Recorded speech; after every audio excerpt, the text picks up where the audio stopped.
What were they spending it on? The DA found that too. Kevin has a gambling problem. Online poker, sports betting, Vegas trips. He's lost approximately $600,000 in the past 4 years. The rest went to maintaining an unsustainable lifestyle. The house they couldn't afford, the cars, the vacations, Lily's expensive preschool. So I'd been funding Kevin's gambling addiction, financing the very thing that created their desperation. My generosity had enabled his destruction, which had enabled their exploitation of me. The cycle was so sick, so twisted, I wanted to laugh. Or scream. Or both.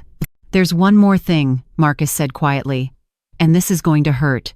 More than what you've already told me? Emily was pregnant. She miscarried 2 months ago. But before she lost the baby, she'd already calculated how much she could extract from you for childcare, medical expenses, nursery furniture. She had a whole spreadsheet. She was going to use your second grandchild as leverage for more money. The grief hit me like a physical blow. Not grief for Emily, grief for myself. For the grandmother I'd been, eager to help with Lily, already imagining a second grandchild to love, and Emily had been pricing out how much that love would cost me. She was going to use a baby, I whispered. An innocent baby, as a weapon to get more money. Marcus, what kind of person does that? The kind of person who shouldn't have custody of the child she already has, he replied grimly. Which is something the DA's office is pursuing. CPS is doing a full investigation. Between the financial crimes, the evidence of planning and manipulation, and Kevin's violent ideation toward you, there's a strong case for permanent removal of Lily from their custody. Lily, God, Lily, what would happen to that sweet little girl? Would she go to the Chens, who'd already proven they'd commit crimes to get money? Would she end up in foster care? Would she grow up hating the grandmother who'd destroyed her family? I need air, I told Marcus. I need to go. I'll call you later. I hung up and stumbled outside, Patricia calling after me, but I couldn't stop. I walked blindly down the street, past Dolores's house, past the neighbors' perfect lawns and happy families, until I reached the park where I used to push Emily on the swings. I sat on a bench, maybe the same bench where I'd sat 30 years ago, watching my little girl play and let myself fall completely apart. A woman with a toddler gave me a concerned look. Mom, are you okay? Do you need help? I'm fine, I lied, wiping my face, just remembering. She nodded sympathetically and moved on, probably thinking I was a sad old woman grieving something from long ago. She wasn't wrong. I was grieving, but not for something from the past. I was grieving for the present I'd thought I had and the future I'd imagined. The grandmother who'd babysit and bake cookies and teach Lily to ride a bike. The mother who'd grow old knowing her daughter loved her. The family that had never really existed except in my desperate imagination. My phone buzzed. A text from an unknown number. I hope you're happy. CPS came today. They're taking Lily. My baby girl is being taken away because of you. You did this. You destroyed everything. Lily is crying for her mommy and I can't even hold her because I'm in jail because of you. I hope you can live with yourself. I hope every day for the rest of your life you remember that you chose money over your granddaughter. You're a monster. You're not my mother. You're nothing to me. Nothing. I hate you. I hope you die alone and miserable. You deserve it. The words were designed to destroy me, and they almost did. But then I remembered the notebook, the 6-year plan to exploit me, the credit cards opened in my name, the attempted second mortgage. The spreadsheet pricing out how much another grandchild would cost me. Emily hadn't been forced into this by desperation. She'd been planning it for years, and when her plans failed, when I finally fought back, she blamed me for the consequences of her own crimes. I texted back breaking my own rule about no contact, but needing to say this: I didn't take Lily from you. You lost her when you chose to commit crimes. I didn't put you in jail. Your actions did. I didn't destroy our family. You did that when you decided I was worth more to you as an ATM than as a mother. I'm sorry you can't see that. I'm sorry you're incapable of taking responsibility. But I'm done accepting blame for your choices. Goodbye, Emily. I blocked the number. Then I blocked every possible way she could contact me, email, social media, everything. Cut off every avenue for her poison to reach me. Then I called Patricia. Come get me. I'm at the park on Maple and Oak. And Patty? I think I'm ready to leave. Leave where? Pasadena. This house. This city. All of it.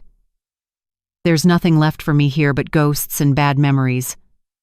I want to start over somewhere new. When Patricia picked me up 20 minutes later, she didn't try to talk me out of it. She just nodded and said, "Where do you want to go?" I thought of her home in Boston. Thought of starting fresh somewhere with seasons, where fall meant leaves changing color instead of just slightly less hot days. Somewhere no one knew me as that poor woman whose daughter tried to rob her. Somewhere I could rebuild without the constant reminders of what I'd lost. "Boston," I said. "I want to come to Boston, if you'll have me." Patricia's eyes filled with tears.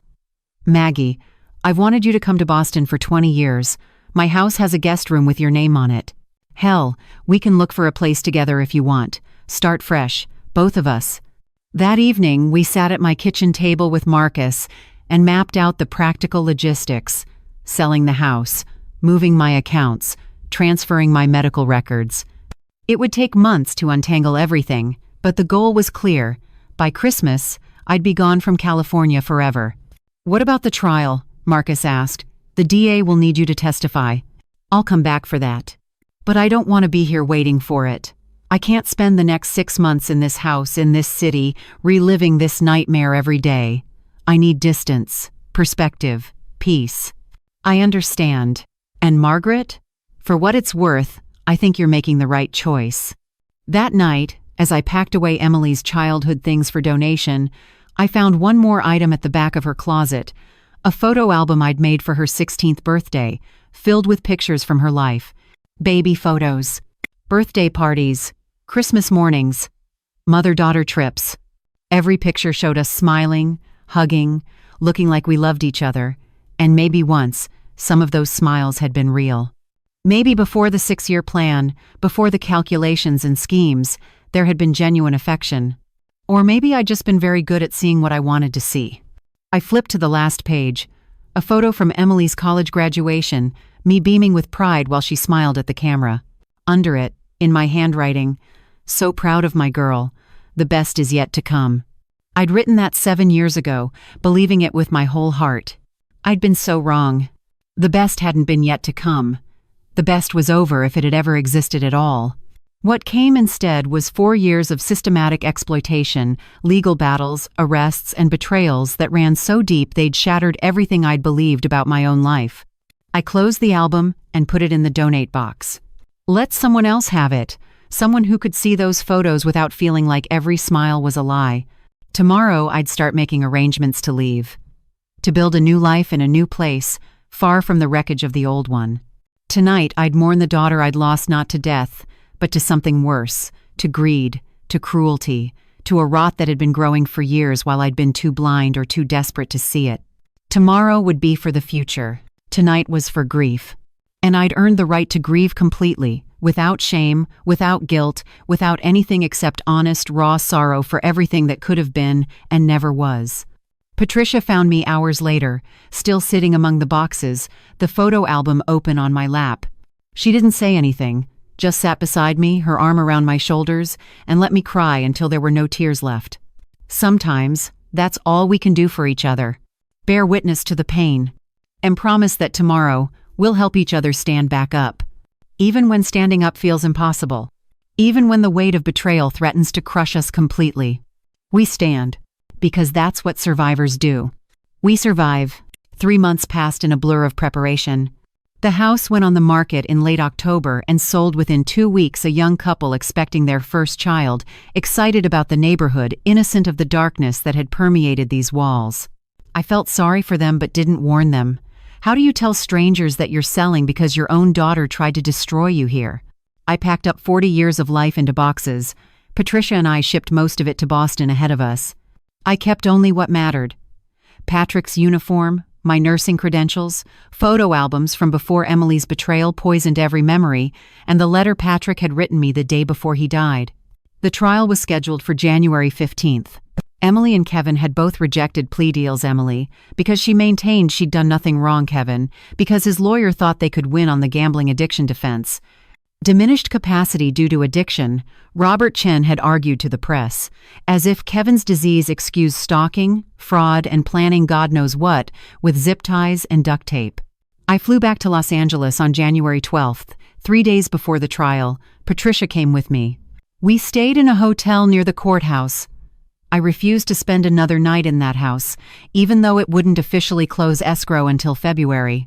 The night before the trial, Marcus came to our hotel room for a final prep session. He spread documents across the desk, bank statements, the notebook with Emily's 6-year plan, photos of the stolen jewelry, transcripts of the threatening calls, Dr. Kim's forensic analysis of the fake texts. "Tomorrow is going to be brutal," he warned. "The prosecution is going to put Emily and Kevin's crimes on full display. The defense is going to try to make you look vindictive, like a mother weaponizing the justice system against her struggling children. You need to be prepared for them to attack your character. They already have. What more can they say? They're going to call you cold, unforgiving. They're going to paint Emily as a desperate mother who made mistakes out of love for her family. They're going to show photos of Lily crying, talk about how she's been traumatized by losing her parents. They're going to make you look like the villain. Let them try." My voice was steadier than I felt. The evidence speaks for itself. But Marcus's warning proved prescient. When I arrived at the courthouse the next morning, there was a crowd outside. Not huge, maybe 30 people, but loud. Protesters holding signs. "Families over greed-free Emily. Chen elder abuse goes both ways. Margaret Sullivan. Worst mother in America." I stopped dead, staring at that last sign. Patricia's hand tightened on my arm. "Don't look at them, don't engage, just walk." But I couldn't look away. These people didn't know me, didn't know what Emily had done. They just saw the narrative she'd spun on social media: devoted daughter unfairly persecuted by wealthy, vindictive mother. Emily had posted from jail using a friend's account. Long, emotional screeds about how I'd abandoned her, how I was using my money to destroy her family, how the justice system was being weaponized by a bitter old woman who couldn't accept that her daughter had grown up and didn't need her anymore. The posts had gone viral. Thousands of shares. Thousands of comments from strangers calling me every name imaginable. The story had been picked up by some conservative media outlets as an example of family values under attack. Emily had become a cause célèbre for people who believed parents owed their children unlimited financial support. A woman in the crowd recognized me and screamed, "There she is! That's her! Shame on you! Shame!" Others took up the chant. "Shame! Shame! Shame!" Security guards quickly surrounded us, escorting us through a side entrance, but the sound followed us. That rhythmic chanting, turning me into a monster in real time. Inside the courthouse, I was shaking so badly I could barely walk. Patricia guided me to a bench, made me sit, forced me to breathe. "They don't know the truth," she said fiercely. "They don't know what she did, but they're about to find out." The courtroom was packed. I recognized some faces: Detective Morrison, Dr. Patel, Sarah from the bank, Dolores, who'd flown out to support me, Ruth Goldstein. But there were also reporters, cameras, allowed because Emily's lawyer had waived the right to a closed trial, more press for the persecuted mother narrative, and rows of people I didn't know. And there, at the defense table, sat Emily and Kevin. I hadn't seen Emily in 3 months. She'd lost weight. Her hair was lank and needed washing. She wore a plain blue dress designed to make her look humble and sympathetic, but her eyes, when they met mine across the courtroom, were hard and cold and full of hate. No remorse, no shame, just rage that I dared to fight back. Kevin wouldn't look at me at all. He sat rigid, hands clenched on the table, jaw tight. His lawyer whispered something to him, and he nodded mechanically. The judge entered, Judge Sarah Williams, a black woman in her 50s with a reputation for being tough but fair. She surveyed the packed courtroom with a stern expression. "This is a court of law, not a circus," she said sharply. "I will have order. Any outbursts, any disruptions, and you will be removed. Is that understood?" Murmurs of assent rippled through the room. The prosecution went first. District Attorney James Patterson was a man in his 40s who'd built his career on elder abuse cases. He'd told Marcus this case had become personal for him. His own grandmother had been exploited by family members, and he'd been too young to stop it. His opening statement was devastating. "Ladies and gentlemen of the jury, this is a case about betrayal, about a mother who gave everything to her daughter, and a daughter who repaid that generosity with systematic exploitation, fraud, theft, and when her victim finally said no, with escalating violence and legal harassment. The evidence will show that Emily Chen and Kevin Chen stole $939,000 from Margaret Sullivan over 4 years. They opened credit cards in her name without consent. They attempted to secure a second mortgage on her home using forged documents. When Mrs. Sullivan finally stopped the financial bleeding, they retaliated by trying to have her declared mentally incompetent using fabricated evidence and perjured testimony.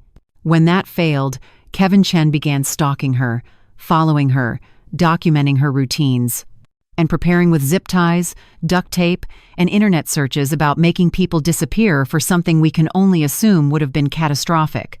This isn't a case about family disagreement.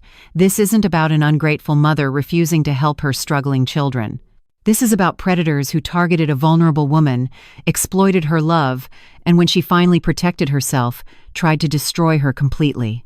At the end of this trial, we'll ask you to find Emily Chen and Kevin Chen guilty on all counts, because the evidence is overwhelming, because justice demands it, and because Margaret Sullivan deserves to know that this system which her daughter tried to weaponize against her will instead protect her. Emily's lawyer, a woman named Diane Foster, took a completely different approach. This prosecution wants you to see Emily Chen as a monster, as a calculating predator, but the evidence will show something else entirely. A daughter who struggled financially, who asked her mother for help, who received that help for years and then suddenly, without warning, was cut off completely. Margaret Sullivan gave her daughter money. Lots of money.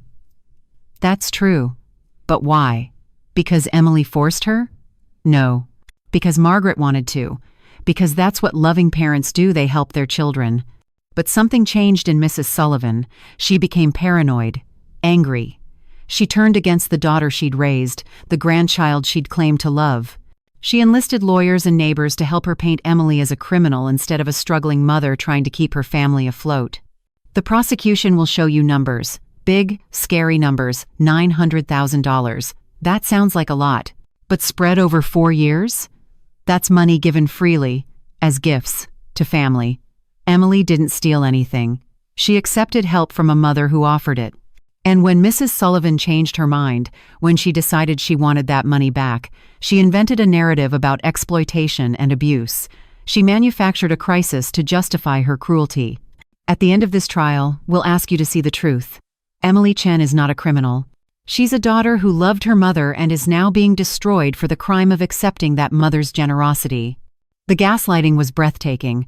40 years of manipulation distilled into 10 minutes of smooth lawyer speak, turning Emily into the victim and me into the vindictive villain. But then the evidence started. The prosecution called witness after witness, each one adding to the mountain of proof. Financial experts who showed the systematic extraction of funds. Dr. Esselie, Kim explaining the fabricated texts. Detective Morrison describing the stalking evidence and Kevin's search history. Dr. Patel testifying about my cognitive competence. Bank records showing credit cards opened without my knowledge. And then, the piece de résistance, the notebook. The prosecutor held it up, walked the jury through page after page of Emily's handwritten plans. Phase 1, establish dependency. Phase 2, maximize extraction. Phase 3, secure conservatorship or inheritance. This notebook, Patterson said, was found in Emily Chen's childhood bedroom. It's dated January 2019, 6 years ago.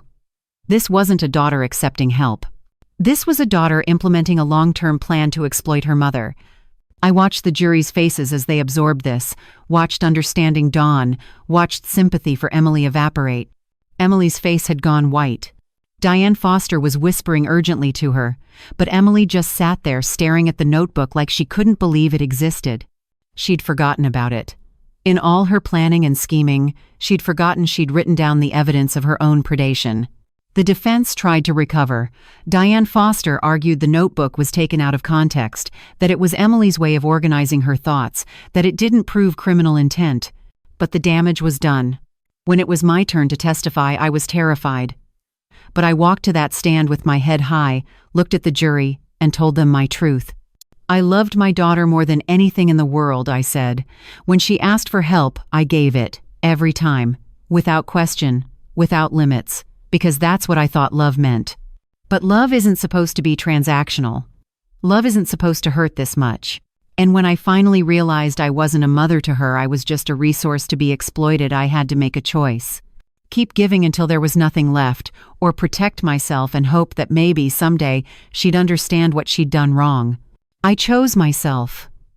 And I don't regret that choice. But I will grieve the daughter I thought I had for the rest of my life. Emily's cross-examination was vicious. Diane Foster tried everything, accused me of being controlling, of holding money over Emily's head, of inventing the entire crisis to punish her for some perceived slight. Isn't it true, Mrs. Sullivan, that you were angry at Emily for missing your birthday? I was hurt, not angry. And isn't it true that you used financial manipulation to punish her for that hurt? No. I stopped enabling financial abuse. That's not punishment, that's self-preservation. But you gave her that money freely for years. Doesn't that suggest you wanted to give it? I gave it because I was manipulated into believing it was necessary. That they'd be homeless, that Lily would suffer, that I was the only thing standing between them and disaster. I gave it because I was a mother who loved her child. They took it because they saw me as an endless supply of money. The trial lasted 6 days. 6 days of testimony, evidence, expert witnesses, and Emily's lawyer trying desperately to create reasonable doubt where none existed. On day 4, they played Kevin's threatening voicemail, the one he'd left at 3 a.m., promising I'd pay for this. The jury's faces hardened. Whatever sympathy might have remained evaporated. On day 5, they called Lily's therapist to testify about the impact of her parents' arrest. The woman was careful, professional, but her testimony was damning. Lily has been traumatized not by her grandmother's actions, but by being exposed to her parents' criminal behavior and the chaos that created. On day 6, Emily took the stand in her own defense. It was a disaster. She cried. She played the victim. She insisted everything had been misunderstood. My mother offered that money. I never asked for most of it. She wanted to help. And then she just changed. She became mean and paranoid and turned everyone against me. I don't understand what I did wrong. If this part really struck a chord with you, tap that like button to let me know you're with me. Do you see yourself in the character's journey? Drop your thoughts in the comments. I can't wait to hear your take. But under cross-examination, Patterson destroyed hair. Miss Chen, you testified you never asked for the money. But we have text messages, hundreds of them, where you specifically requested funds. Here's one. Mom, we need $5,000 by Friday or we lose the house. Another, Mom, emergency. Kevin's car broke down. Need $8,000 immediately. Another, Mom, IVF failed again. Need $15,000 for another round. You call these offers? Those were emergencies. $939,000 worth of emergencies over 4 years? My mother wanted to help. Did your mother want you to open credit cards in her name? I didn't. We have your signature on the applications, your IP address on the online submissions. Did your mother ask you to commit identity theft? That's not what happened. Did your mother ask you to create fake text messages and submit them to a court? Emily's mouth opened and closed. No words came out. Did your mother ask you to write a 6-year plan to exploit her in a notebook you kept hidden? I don't remember writing that. But it's your handwriting, your notebook, your plan, your words, Phase 3, secure conservatorship or inheritance. Did your mother ask you to plot how to take control of her life? Emily was crying now, ugly sobs that shook her shoulders. I didn't mean it like that. I just wanted to be prepared. I just wanted to make sure we were okay. By stealing from your mother? By trying to have her declared incompetent? By helping your husband stalk her? I didn't know about that. Patterson pulled out text messages. Here's a text from you to Kevin. Did you get those photos? That's referring to surveillance photos of your mother. Another text. We need proof she's losing it. Keep documenting. You didn't know? Emily's face crumpled. I want my lawyer. Your lawyer can't help you with the truth, Miss Chen. When closing arguments came, there was no suspense left. The jury deliberated for 3 hours, barely enough time to review the evidence. Guilty on all counts. Elder abuse, fraud, identity theft, perjury, stalking, conspiracy, attempted extortion. Emily screamed when the verdict was read. "This isn't fair, this isn't fair. I'm her daughter. I'm her daughter." Kevin sat stone-faced, defeated, broken. Judge Williams scheduled sentencing for 2 weeks later, but gave a preview. "The evidence in this case is some of the most disturbing I've seen. The systematic exploitation of a parent by her own child, the calculated manipulation, the complete lack of remorse, these are aggravating factors. I anticipate significant prison time." As they led Emily away, she looked back at me one last time. "I hate you," she mouthed. "I hate you." And I mouthed back, "I know." Outside the courthouse, the protesters were gone. In their place were news cameras, reporters shouting questions. "Mrs. Sullivan, how do you feel about the verdict?" "Mrs. Sullivan, will you forgive your daughter?" "Mrs. Sullivan, what message do you have for other elder abuse victims?" Marcus stepped forward as my spokesman. "Mrs. Sullivan is relieved that justice has been served. She hopes this case will help other elderly victims find the courage to protect themselves from financial predation, even when it comes from family." She has no further comment at this time. We escaped to the hotel, where Patricia, Dolores, Ruth, and I sat in exhausted silence. "It's over," Patricia finally said. "Maggie, it's really over." But it didn't feel over. It felt like the end of something, yes, but also like the beginning of something else. A life without Emily. Without the constant crisis. Without the exploitation. A life that was entirely, completely mine. "I want to go home," I said. "Not to the hotel, not to Pasadena. Home, to Boston." "Can we leave tomorrow?" "We can leave tonight if you want," Patricia said. "Tonight then. I'm done with Los Angeles. Done with this city, this courthouse, this whole chapter. I want to start the next one." That night, we flew to Boston. I watched Los Angeles disappear beneath the clouds and felt something release in my chest. Emily would go to prison. Kevin would go to prison. Lily would be raised by someone else. Maybe the Chens, maybe foster care, maybe adopted by someone who could give her stability. And I would go to Boston, would build a new life, would learn who Margaret Sullivan was when she wasn't being bled dry by the people who were supposed to love her. It wouldn't be easy. The grief would follow me. The trauma would take time to heal. The questions, how did I not see it sooner? Could I have stopped it? Was any of it real? Would haunt me for years. But I would survive, because that's what I'd learned through all of this. I was stronger than I'd ever imagined. Strong enough to say no. Strong enough to fight back. Strong enough to choose myself, even when it cost me everything. And maybe that was the real victory.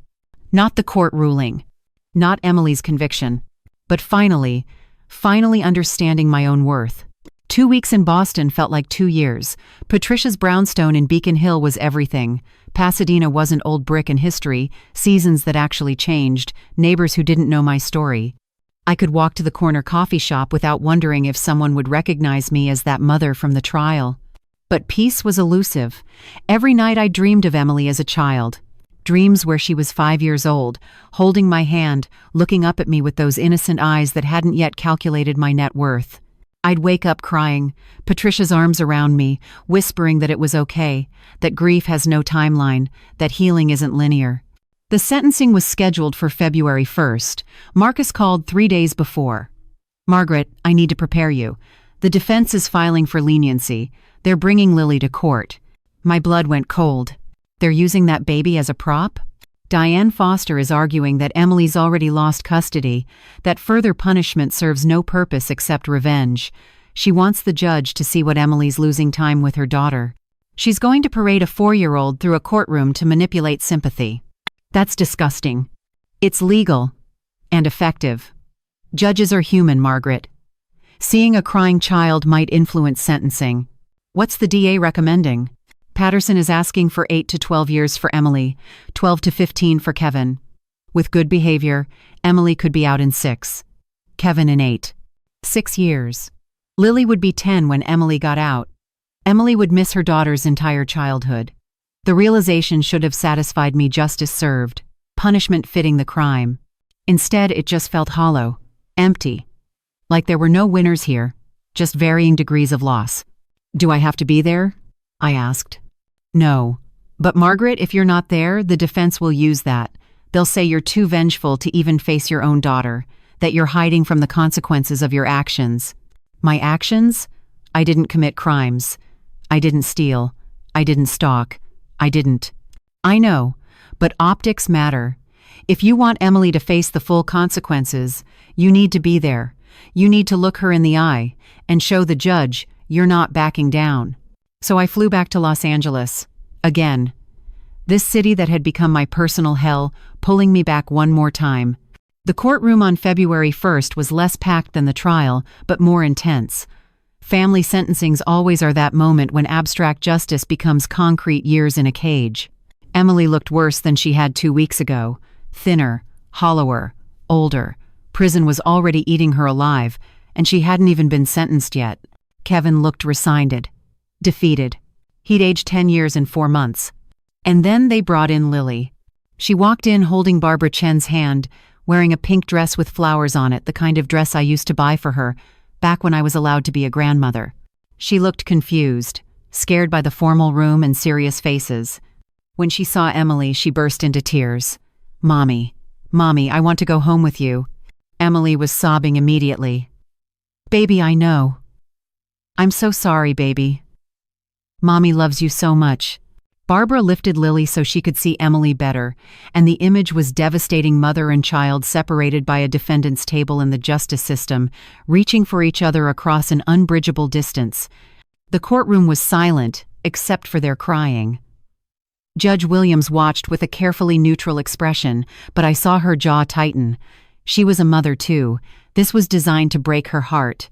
And it was working. Diane Foster stood, using the moment. "Your Honor, as you can see, Emily Chen has already lost everything that matters: her freedom, her home, her daughter. Lily is 4 years old. If you sentence Emily to the maximum, Lily will be a teenager before she can have a normal relationship with her mother. We're asking the court to consider a sentence of 3 to 5 years, with the possibility of parole after 2. Let Emily have a chance to repair this relationship. Let this child have her mother." Patterson stood immediately. "Your Honor, what we're seeing is emotional manipulation, the same tactic Emily Chen used on her own mother for years. She's using her daughter as a shield from consequences, but the evidence was clear.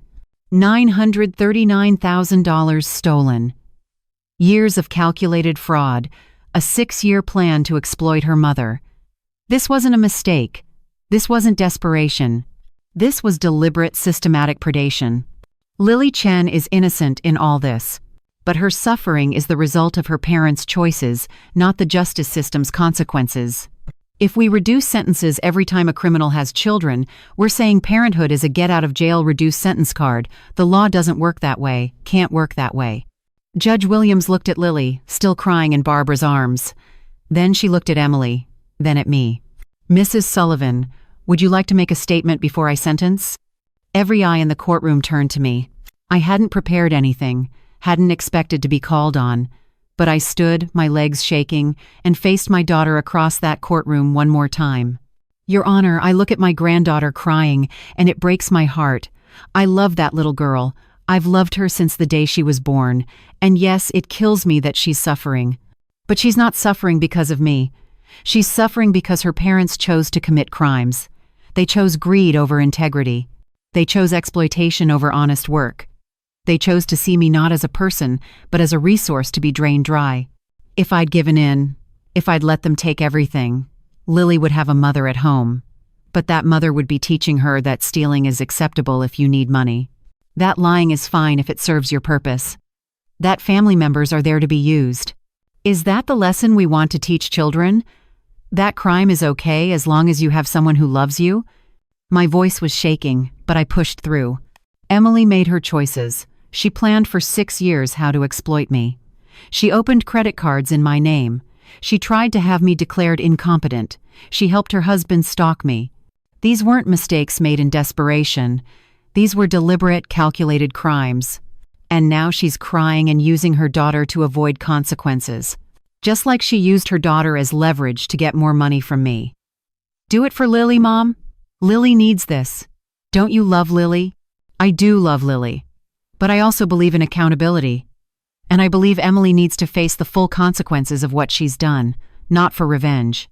but because that's the only way she'll ever understand that actions have consequences, that people aren't resources, that love isn't transactional. I sat down, shaking. Patricia squeezed my hand. Across the aisle, Emily was staring at me with pure hatred. Judge Williams was quiet for a long moment, reviewing her notes. Then she spoke. I've presided over many elder abuse cases. I've seen families torn apart by greed, by addiction, by mental illness, but I've rarely seen premeditation on this scale. The Notebook alone, a 6-year plan to exploit a parent, that's not desperation, that's sociopathy. Emily Chen, you had every advantage, a mother who loved you, financial support most people never receive. And you responded by seeing her as an ATM. When she finally said no, you tried to destroy her. You tried to have her declared incompetent. You participated in stalking her. You used your daughter as a weapon to manipulate her.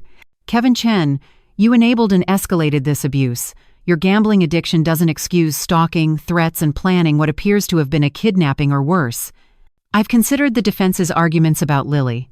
I've considered that you'll lose years with your daughter, but I keep coming back to this. Margaret Sullivan lost her daughter too. She lost the daughter she thought she had, the relationship she thought she'd built over 33 years. She lost the fantasy of family, the dream of being a grandmother. And she lost $939,000, her security, her late husband's legacy, her future. Your crimes warrant significant punishment. She looked directly at Emily. Emily Chen, I sentence you to 10 years in the California state prison system, with possibility of parole after 7 years. Emily screamed, No, please, please, I'm sorry. Mom, tell her you forgive me. Mom, please.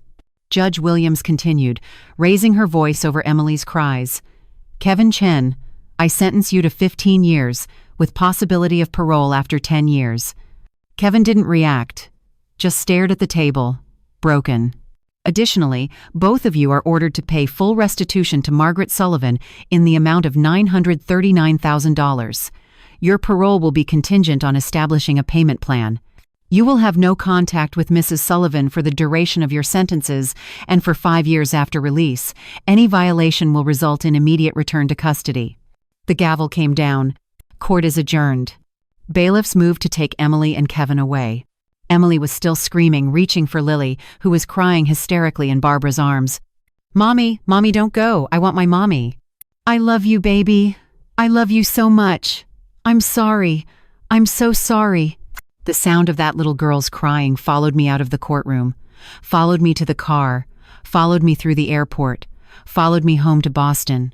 That night I couldn't sleep, couldn't eat. Just sat in Patricia's guest room, my room now, and listened to Lily's cries echoing in my memory. I destroyed that child's life, I whispered when Patricia found me at 3 a.m. No, Emily destroyed it. You just refuse to let Emily destroy yours too. She'll grow up hating me, thinking I stole her mother. Maybe. Or maybe she'll grow up and understand that her mother made choices that had consequences. Maybe she'll be grateful you stopped the cycle. Margaret, you can't save everyone. Sometimes you can only save yourself. 3 days later, a letter arrived. Forwarded from my old Pasadena address to Patricia's brownstone. No return address. Prison postmark. I knew who it was from before I opened it. Emily's handwriting, shakier than usual, but unmistakably hers. Mom, I'm writing this from prison. My cellmate is asleep. It's loud here, scary. I don't belong here. I'm not a criminal. I'm your daughter. I've had a lot of time to think about what happened, about what I did. And I keep coming back to the same thing. This is all your fault. You gave me that money. You offered it. Every time I asked, you said yes. You never said no. You never set boundaries. You taught me that I could ask and you'd give. That's on you. And then suddenly, out of nowhere, you cut me off, changed your mind, turned everyone against me, made me look like a monster when all I did was accept what you offered. You want to know why I planned? Why I calculated? Because I had to. Because I had a child to support and a husband who needed me and a mother who kept saying, let me help, but never taught me how to survive without help. You created this situation. You created my dependency. And then you punished me for being dependent. How is that fair? Kevin is gone. We're in different prisons. I'll probably never see him again. Our marriage is over. Lily is with Kevin's parents, and they won't let me call her. They say it's too traumatic for her. So I've lost my husband, my daughter, my freedom, my future. All because you decided to stop helping me. Was it worth it? Your revenge? Do you feel better now that I'm in prison? Does it make you happy to know you destroyed your own daughter's life? I'll be here for 7 to 10 years. 7 to 10 years, Mom. Do you understand what that means? Lily will be 11 at minimum when I get out. 11. She won't even remember me. I'll miss her entire childhood because of you. I hope you can live with that. I hope every day you remember that you chose money over your granddaughter's happiness, that you chose pride over family, that you chose revenge over love.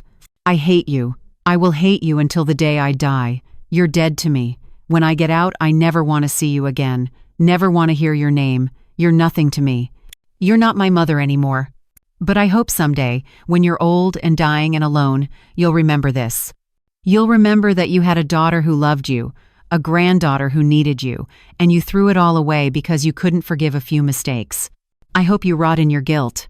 Emily. I read the letter 3 times, each time waiting to feel something. Guilt, sadness, regret, some urge to respond, to defend myself, to explain. But all I felt was tired. Tired of the manipulation. Tired of being blamed for Emily's choices. Tired of the same patterns wrapped in different words. The letter was vintage Emily, deflecting responsibility, playing victim, rewriting history to make herself blameless. Blaming me for teaching her to be dependent, as if I'd held a gun to her head and forced her to take my money instead of getting a job. Patricia found me holding the letter, tears streaming silently down my face. What did she say? That it's all my fault. That I created her dependency. That I ruined her life. That she hates me. Patricia took the letter, read it, and her face hardened. Do you believe any of this? Some of it. I did say yes every time. I didn't set boundaries. I enabled... Stop. Maggie, listen to me. Emily is 33 years old. She's not a child. You didn't teach her to steal.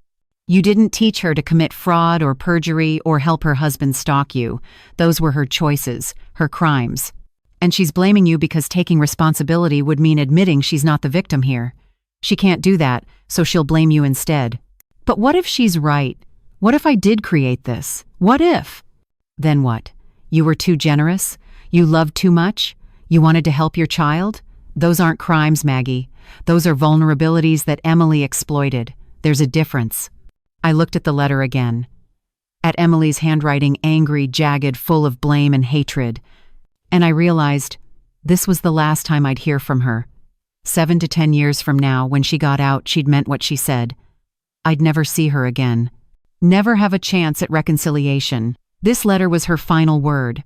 I should write back, I heard myself say. I should try to explain. No. Patricia's voice was firm. You should do what's healthy for you. What does writing back accomplish? Will it change her mind? Make her take responsibility? Or will it just give her another opportunity to manipulate you? She was right.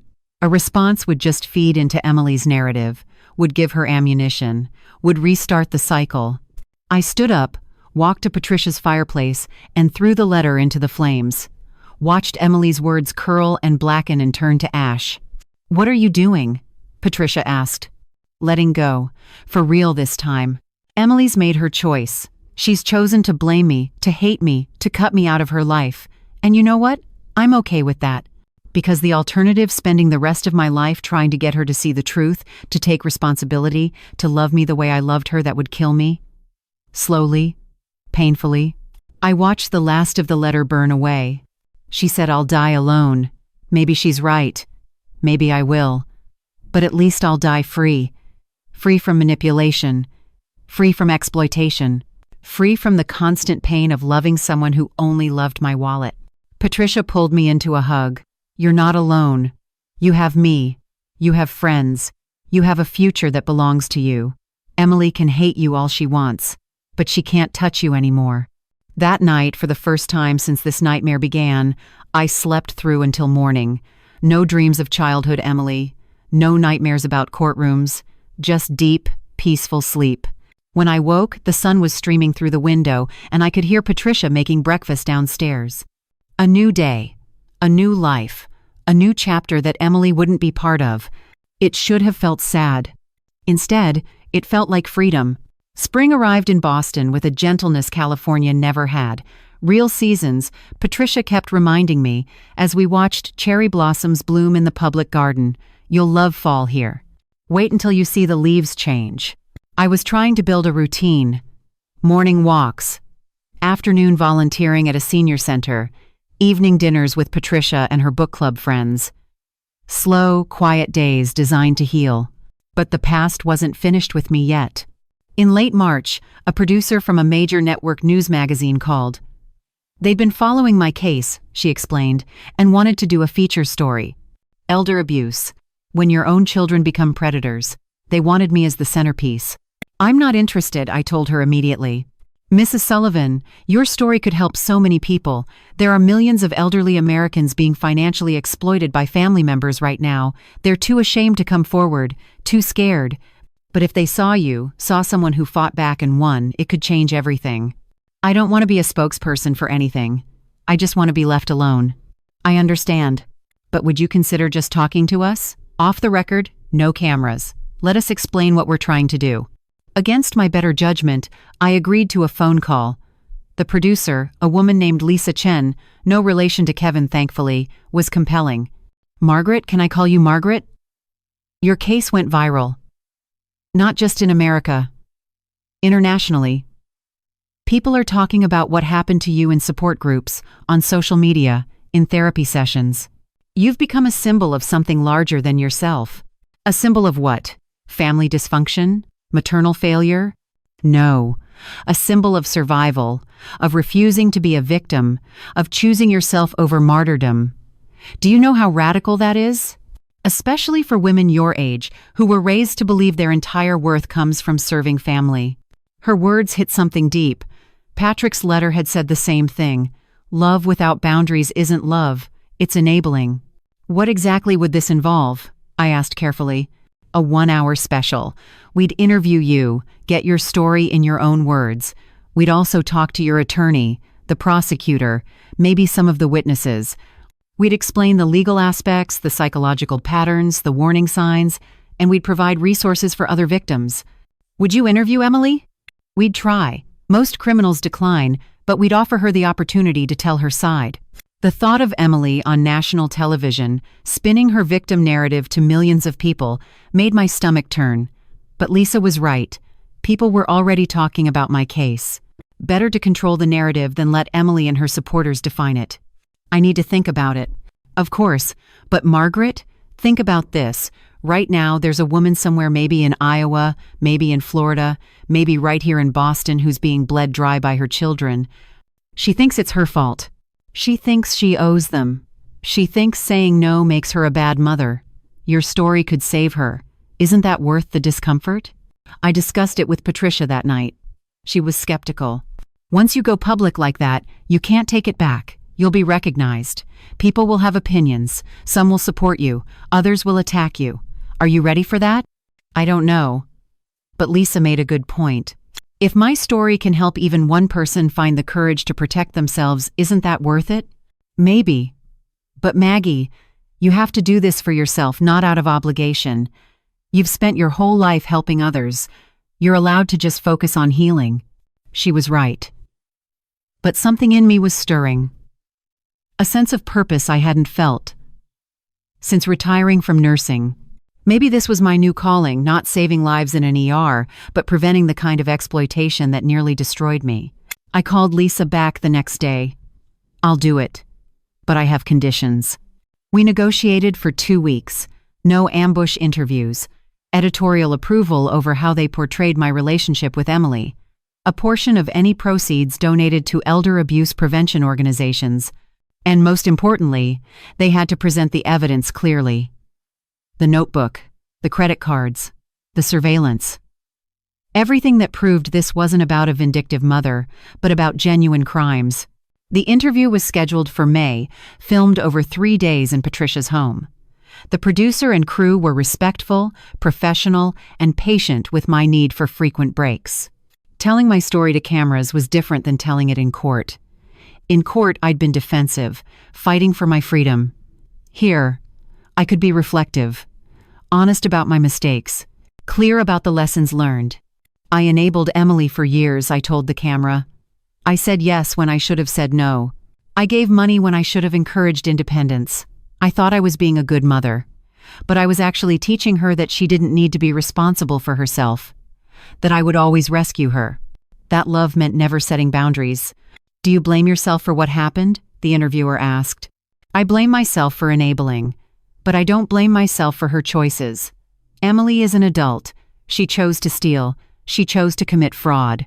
She chose to try to have me declared incompetent. Those were her decisions, not mine. And for years I carried the guilt of her actions, but I'm done with that. Her choices are hers to own.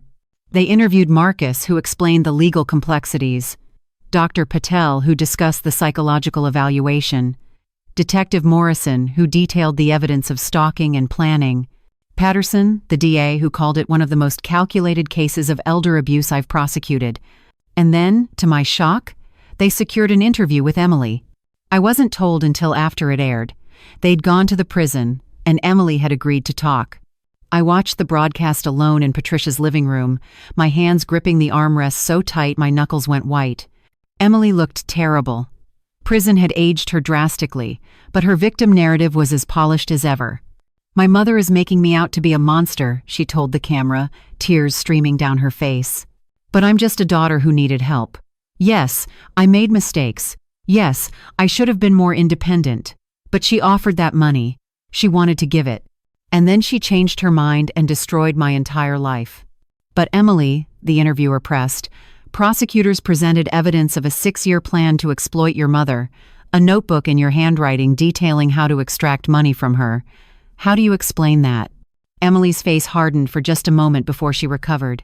That notebook was taken out of context. I was just organizing my thoughts, planning my future. It wasn't about exploiting anyone. It was about being prepared. Prepared for what? For when my mother decided to cut me off. Which she did. Without warning. Without compassion. She just stopped. Left us to lose everything. The evidence shows you stole $939,000. I didn't steal anything. She gave it to me. Every penny. And now she's using the legal system to punish me for accepting her generosity. She's destroyed my life, taken my daughter from me, put me in prison for 10 years. And for what? Because I accepted help from my own mother? The gaslighting was breathtaking. Even knowing the truth, even having lived through it, I could see how Emily's version might be compelling to someone who didn't know the full story. She was good at this, had probably been good at it her whole life. But then the show cut to the evidence. The credit cards opened in my name, the surveillance photos Kevin had taken, the fake texts, the notebook pages, displayed in detail, Emily's handwriting spelling out her 3-phase plan to exploit me. And Emily's carefully constructed narrative crumbled under the weight of documentation. The show aired on a Sunday night in June. Within hours, it had gone viral. Clips were everywhere: social media, news sites, morning shows. The hashtag number I Stand With Margaret was trending, so was number elder abuse awareness. My phone, which I'd kept mostly off since the trial, exploded with notifications. Patricia had to help me sort through them. Messages of support from thousands of strangers. My mother is going through this with my brother. Thank you for speaking out. I'm the Emily in my family. Watching this made me realize what I've been doing to my parents. I'm getting help. You saved my mother's life. She watched your story and finally found the courage to cut off my sister. But there was also hate. So much hate. You're a monster, throwing your own daughter in prison over money. I hope you die alone and miserable. Emily deserves better than you. Family is forever. Money is temporary. You chose wrong. The online attacks were vicious and personal. People who'd never met me, who knew nothing beyond a 1-hour television show, felt entitled to judge me, to tell me I was wrong, to defend Emily. Turn it off, Patricia finally said, taking my phone. You don't need to read this. The people who matter, the ones who understand, they've already reached out. The haters are just noise. But the noise was loud and persistent and painful.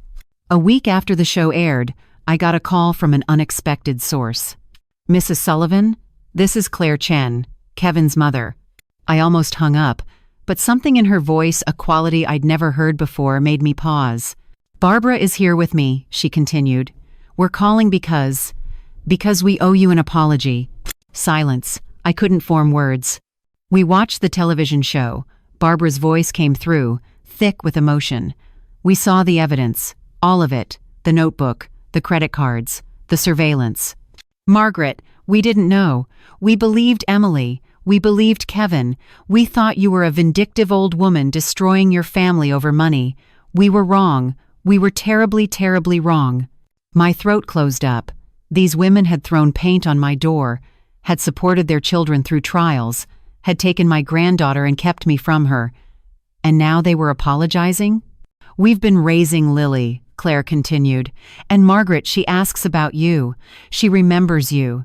She talks about Grandma Maggie, who used to read to her and make cookies. We've been telling her that you weren't well, that you couldn't see her. But we were wrong to do that." "What are you saying?"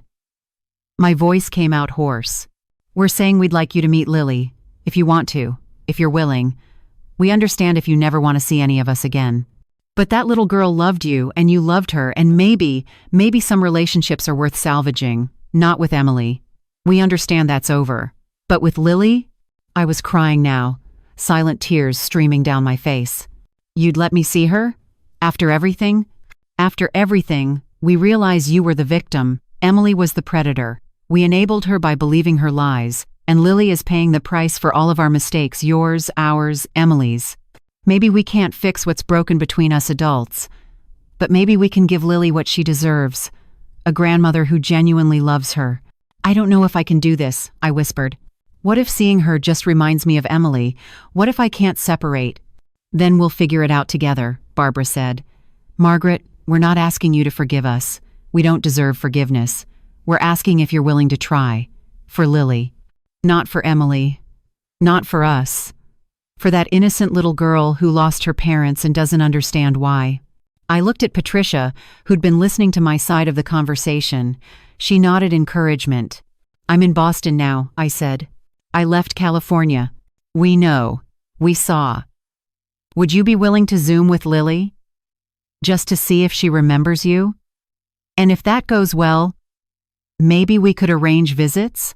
Every logical part of my brain screamed no. This was a trap, another manipulation, another way for them to hurt me.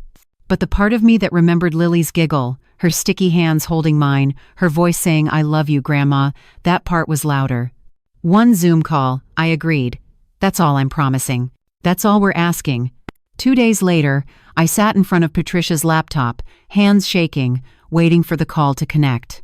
And then Lily's face appeared on screen, bigger than I remembered, 5 years old now, missing a front tooth, hair and pigtails. She squinted at the camera, confused.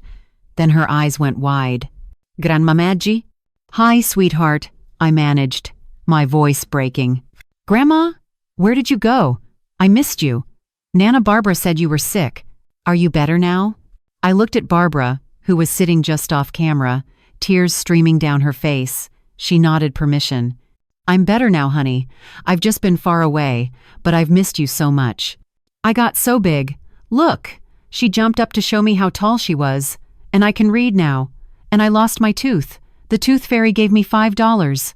We talked for 20 minutes, about kindergarten, about her favorite TV shows, about the cat Barbara and Claire had gotten her. Simple, innocent conversation that had nothing to do with trials or crimes or betrayal. When the call ended, I sat staring at the blank screen, overwhelmed. "She doesn't know," I said. "She doesn't know what her parents did, what they tried to do to me." "Not yet," Patricia said. "She's 5. Claire and Barbara are waiting until she's older to explain.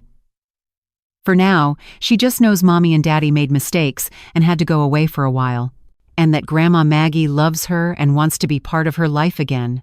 Can I do this? Can I be her grandmother without constantly seeing Emily in her? I don't know, but Maggie, That little girl is innocent. She deserves love, and you deserve the chance to have family that isn't toxic. Maybe this is how you get that, not through Emily, but through Lily. That night, I called Claire back. I'd like to visit. If that's okay, I'd like to see Lily in person. We'd love that. When? Soon. Maybe next month. I need time to prepare myself. But Claire, I need you to understand I can't have Emily in my life. Ever. Even when she gets out. If having a relationship with Lily means Emily gets access to me again, it doesn't. Margaret, Emily won't get custody when she's released. We're filing for permanent guardianship. And we've made it clear to her that if she ever contacts you, harasses you, or tries to manipulate Lily against you, we'll fight to extend her restraining order. You're safe. As safe as we can make you. Why are you doing this? Really? Claire was quiet for a moment. Because we were wrong. Because we enabled a predator and helped her hurt you. Because we can't fix what Emily did, but we can try to make sure Lily doesn't lose everyone.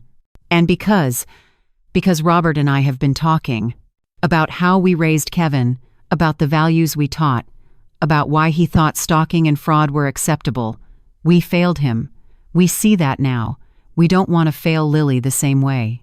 It wasn't enough, could never be enough to erase the pain, but it was something.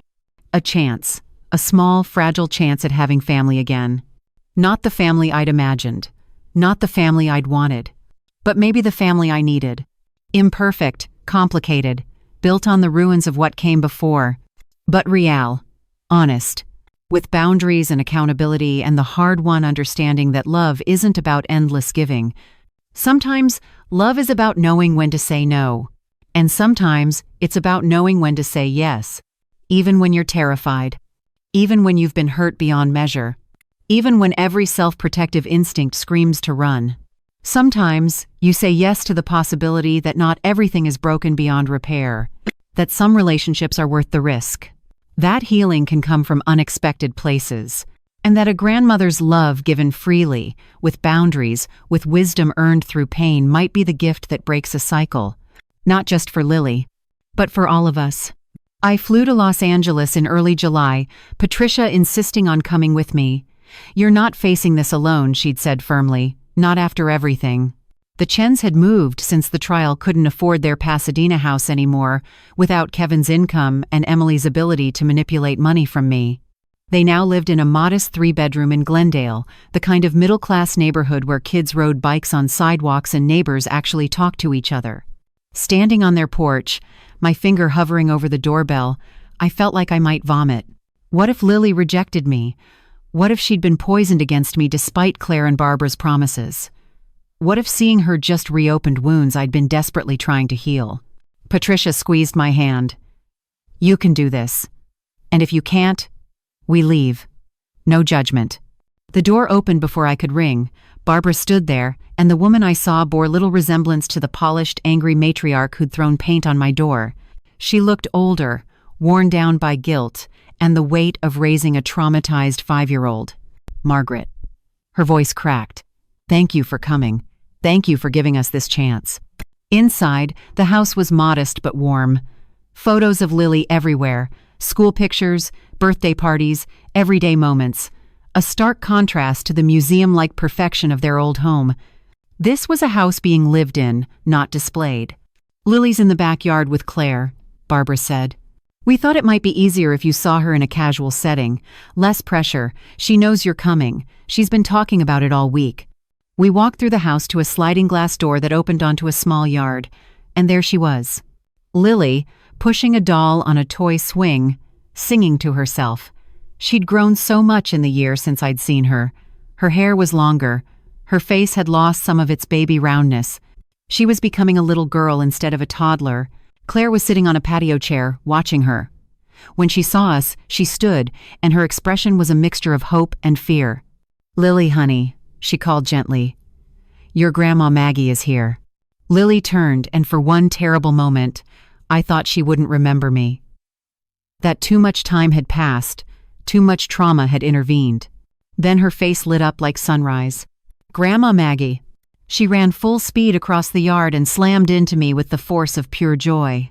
Her arms wrapped around my legs, she wasn't tall enough to reach my waist, and she squeezed with all her 5-year-old strength. "You came back! You came back! Nana Barbara said you would, but I didn't believe her, but you did!" I knelt down, pulling her into a proper hug, and started crying. Happy tears. Relieved tears. Tears for everything lost and everything that might be saved. "I missed you so much, sweetheart," I whispered into her hair. So much. "I missed you too. Where did you go? Why did you leave?" Over her head, I looked at Barbara and Claire. How much did she know? How much should I say? Barbara nodded slightly. Permission to be honest, within age-appropriate limits. "I had to move far away," I told Lily, pulling back to look at her face. "To a city called Boston. It's very far from here, but I never stopped thinking about you, never stopped loving you." "Did you leave because Mommy and Daddy did bad things?" The question knocked the air from my lungs. She knew. Maybe not details, but she knew something. "Yes, honey, your Mommy and Daddy made some very bad choices. They hurt people. They hurt me. And sometimes when people hurt us, we have to go away to be safe. Do you understand?" Lily nodded solemnly, far too wise for a 5-year-old. "Mommy called from jail. She told me you were mean and that's why she's in jail. But Nana Barbara said Mommy was lying, that Mommy hurt you and that's why she's in jail. I'm not supposed to believe Mommy anymore." My heart broke for this child who'd had to learn, at 5 years old, that her mother couldn't be trusted, that love from a parent could be conditional and manipulative. That family was more complicated than the fairy tales promised. "Your Mommy loves you," I said carefully, choosing my words like walking through a minefield. "I believe that. But sometimes people who love us still make bad choices. They still hurt people. And when that happens, there are consequences. Your Mommy is in jail because of choices she made, not because of me. Not because of you, because of her choices." "Do you hate Mommy?" "No, sweetheart. I don't hate her. I'm very sad about what she did, and I can't be around her anymore because she hurt me too much. But I don't hate her." It was mostly true. Hate required energy I didn't have. What I felt toward Emily was more like mourning grief for the daughter who'd never existed, sadness for the relationship that had been built on lies. Lily seemed satisfied with this answer. She grabbed my hand. "Come see my room. I have so many new toys. And Nana Barbara lets me have a nightlight now because I got scared of the dark after Mommy left." She dragged me inside, chattering about school and friends and the neighbor's cat that came to visit. Normal kid things. For the next 2 hours, I got to just be a grandmother, reading stories, playing with dolls, helping her practice, writing her name. But late in the afternoon, while Lily was showing me her collection of rocks from the backyard, she asked the question I'd been dreading. "Grandma Maggie, when Mommy gets out of jail, will you come to my birthday parties again?" I looked at Barbara, who'd been hovering nearby, unsure how to answer. "Lily, honey, your Mommy won't get out of jail for a very long time. You'll be much older, maybe 13 or 14. But when she does, will you come?" "I don't know, sweetheart. Your Mommy and I can't be around each other anymore. She hurt me very badly, and I need to stay safe. So when she gets out, I probably won't be able to see you if she's there." Lily's face crumpled. "But that's not fair. Why do I have to lose you and Mommy? I didn't do anything wrong." "You didn't, baby. You didn't do anything wrong. None of this is your fault." "Then why am I being punished?" She was crying now, the kind of tears that come from deep, unprocessed grief. "Everybody leaves. Mommy left and Daddy left and you left and nothing is the same and I hate it. I hate it." She threw herself onto her bed, sobbing. Barbara moved to comfort her, but I held up a hand. "May I?" Barbara nodded, stepping back. I sat on the edge of Lily's bed, my hand on her back while she cried. "You're right," I said softly. "It's not fair. You didn't do anything wrong and you're the one suffering the most. That's not fair at all." "Then make it stop. Make everything go back to normal." "I can't, honey. I wish I could. I wish I could wave a magic wand and make everything better. But I can't change what your Mommy and Daddy did. I can't make them come home. And I can't make your Mommy into someone safe for me to be around." "But you're a grown-up. Grown-ups are supposed to fix things. Even grown-ups can't fix everything. Some things are just broken, and we have to figure out how to live with the broken pieces." She rolled over, her face red and swollen. "Is that what you're doing? Living with broken pieces? Yes, that's exactly what I'm doing. Does it get easier? God, this child, this wise, wounded child asking questions that most adults couldn't answer. Yes, I told her honestly, it gets easier. Slowly. Some days are still hard. Some days I'm still sad about what happened. But some days are good, and the good days get more frequent. You learn to live around the hole where the person used to be. Will I always miss Mommy? Yes. And that's okay. Missing her doesn't mean you have to forget what she did. You can miss her and still be angry at her. You can love her and still know she hurt people. People are complicated, Lily. Even mommies. She was quiet for a long moment, processing. Then, will you come visit me again? Even if it's complicated? Yes. If you want me to, I'll come visit. We'll have special Grandma Maggie days. Just you and me. That can be our thing. Promise? I thought about all the promises I'd made to Emily over the years, all the boundaries I'd failed to set, all the times I'd said yes when I should have said no. I promise I'll try, I said carefully. I promise I'll do my best. But Lily, I also need you to understand I live very far away now. In Boston. So I can't visit every week like I used to. Maybe a few times a year. Is that okay? She nodded, wiping her nose on her sleeve. A few times is better than never. Yes. Yes, it is. That evening, after Lily had gone to bed, I sat with Barbara, Claire, and Robert in their living room. Robert had been absent during my visit with Lily deliberately, I think, giving me space. But now he sat across from me, his hands clasped, his expression grave. Margaret, I need to say this directly. I failed my son. I raised him to believe that money was success, that image mattered more than integrity. I gave him everything he wanted and never taught him to work for anything.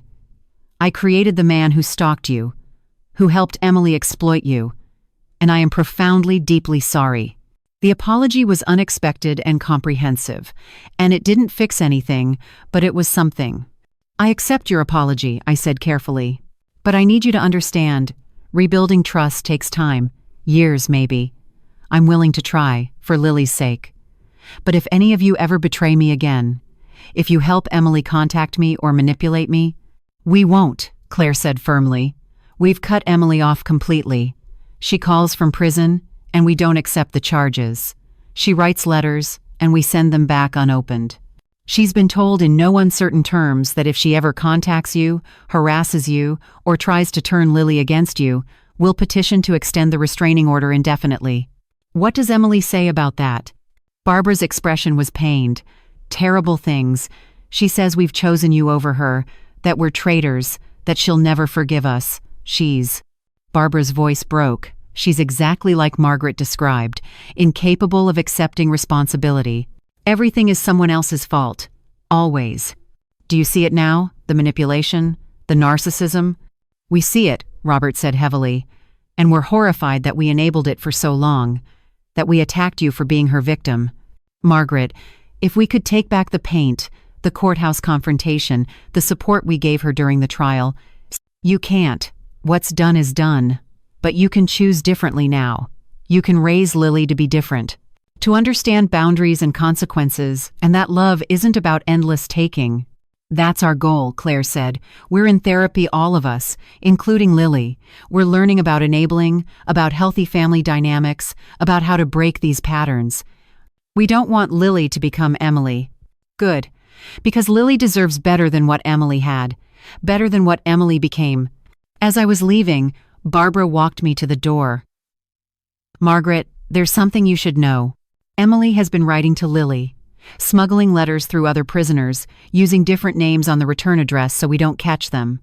We found 3 before we figured out what was happening. My blood ran cold. What did the letters say? That you're evil. That you destroyed her life. That Lily shouldn't trust us because we chose you over her mother. That when she gets out, they'll be together again, and they'll never see any of us again. It's poison, Margaret. She's trying to poison her own daughter against everyone who might protect her. Does Lily know? We've talked to her therapist about it. We're handling it age-appropriately. But yes, Lily knows her mother is lying to her, and it's breaking that child's heart. I thought of Emily in that prison cell, nursing her hatred, planning her revenge, using her own daughter as a weapon even from behind bars, unable to let go, unable to accept consequences, unable to change. Some people couldn't be saved, couldn't be reached, couldn't be reformed. Emily was one of them. Protect her, I told Barbara. Whatever it takes. Protect Lily from Emily's poison. Don't let her become her mother. We will. I promise you, Margaret. We will. Flying back to Boston that night, I felt a complicated mix of emotions. Grief for what could never be. Hope for what might still be possible. Sadness for Lily, caught in the middle of adult failures. Relief that I'd stood firm, set boundaries, and survived. Patricia noticed my tears. How are you feeling? Like I've been to war. Like I won some battles and lost others. Like I saved myself but couldn't save Emily. Like I'm doing the right thing but it still hurts like hell. That sounds about right. Patty, am I wrong to have a relationship with Lily? Am I setting myself up to be hurt again? Maybe. But Maggie, that little girl is innocent. And you're going into this with your eyes open, with boundaries, with support. You're not the same person who let Emily drain you dry. You're stronger now, wiser. And that makes all the difference. I leaned my head against the airplane window, watching the lights of Los Angeles disappear behind us, the city that had been my home for 40 years. The city where I'd raised Emily, loved Patrick, built a life. The city where I'd been exploited, betrayed, and nearly destroyed. I was leaving it behind again. But this time, I was taking something with me. Not pain, though, that would follow me for years. Not Emily, she was lost to me forever. But Lily, a connection, a chance at family that wasn't poisoned, a hope that maybe, just maybe, some relationships were worth the risk. Even when they're complicated, even when they're imperfect, even when they require more courage than you think you have. Because sometimes, love isn't about grand gestures or unlimited giving. Sometimes, love is about showing up, even when it's hard, setting boundaries, even when it hurts, and believing that the broken pieces can still form something beautiful. Not what you expected, not what you planned, but real, honest, built on truth instead of fantasy. And maybe that's enough. Maybe that's more than enough. Maybe that's everything. 6 months passed in what felt like a different lifetime. Boston became home in ways California never had. The changing seasons, real seasons, not just variations of sunshine, marked time in a way that felt healing. Fall arrived with its explosion of reds and golds. I'd never seen anything like it. Patricia and I found a small apartment together in Cambridge, near Harvard Square, 2 bedrooms, a tiny kitchen where we made Sunday dinners, a living room with a fireplace we actually used. For the first time in years, I decorated a space that was mine, without worrying about what Emily would think, what Emily would want, whether Emily would approve. I started volunteering at an elder advocacy center, helping other victims of financial exploitation navigate the legal system. The work was painful, every story echoed my own, but purposeful. I could use what I'd survived to help others survive. And every 6 weeks, like clockwork, I flew to Los Angeles to see Lily. The visits fell into a rhythm. I'd stay with Patricia's friend Rachel, who had a guest room in Pasadena. The Chens would bring Lily to neutral locations, parks, museums, the zoo. We'd spend the day together, just the 2 of us, building our own relationship separate from the wreckage of the past. Lily was healing. Slowly. Her therapist said she was making remarkable progress for a child who'd experienced such profound loss. She still had nightmares, still asked difficult questions. But she was learning to process, to feel, to be a kid despite everything. And then, in late October, Barbara called with news that made my blood run cold. Margaret, Emily, is being released. What? She was sentenced to 10 years. It's only been 18 months. I know. There was an appeal, some technicality about evidence handling. The conviction still stands for most charges, but the sentence was reduced. She'll be out on parole in 2 weeks. 5 years probation. She has to wear an ankle monitor. She can't leave California. And the restraining order is still in effect. She can't contact you, can't come within 300 yards of you. My hands started shaking. But she'll be out. She'll be in the same city as Lily. Yes, and Margaret, she's already filed for custody. Her lawyer is arguing that she's served her time, she's remorseful, she deserves a relationship with her daughter. Remorseful? She's not remorseful. She wrote me that letter calling me a monster. She's been sending poison letters to Lily. We know. We have documentation of all of it. Our lawyer says it's unlikely any judge will grant custody, but she'll probably get supervised visitation. A few hours a month, with a court monitor present. Which means Lily will see her. Will be exposed to her manipulation again. Yes. And Margaret, there's more. Emily knows you've been visiting Lily. Someone, probably one of her prison friends who got released, told her. She's threatening to file a motion claiming you're alienating Lily from her.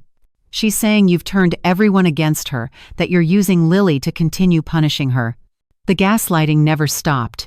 Even from prison, even with mountains of evidence proving her guilt, Emily was still spinning narratives where she was the victim.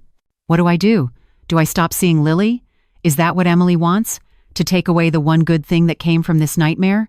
No, you keep seeing Lily. We keep documenting everything. We keep showing that you're a positive presence in her life.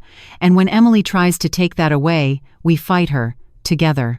But the thought of Emily free, back in Los Angeles, potentially having access to Lily, it brought all the fear rushing back, the hypervigilance, the insomnia, the nightmares I'd finally started to escape. Patricia found me that night, curled up on the couch, unable to stop shaking. She's getting out, I told her. 18 months. That's all she served. 18 months for stealing $939,000, for trying to have me declared incompetent, for stalking, for perjury. 18 months.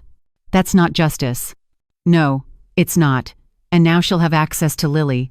She'll poison that child against me. She'll manipulate her way back into custody. And I'll lose Lily just like I lost everything else. You don't know that. I know Emily. I know how good she is at manipulation. She'll cry. She'll perform. She'll convince some judge that she's learned her lesson, that she deserves a second chance with her daughter. And that judge will give it to her because our justice system loves redemption narratives, even when the person hasn't actually changed. Patricia sat beside me, not arguing because she knew I was right. The system often failed to protect victims from their abusers.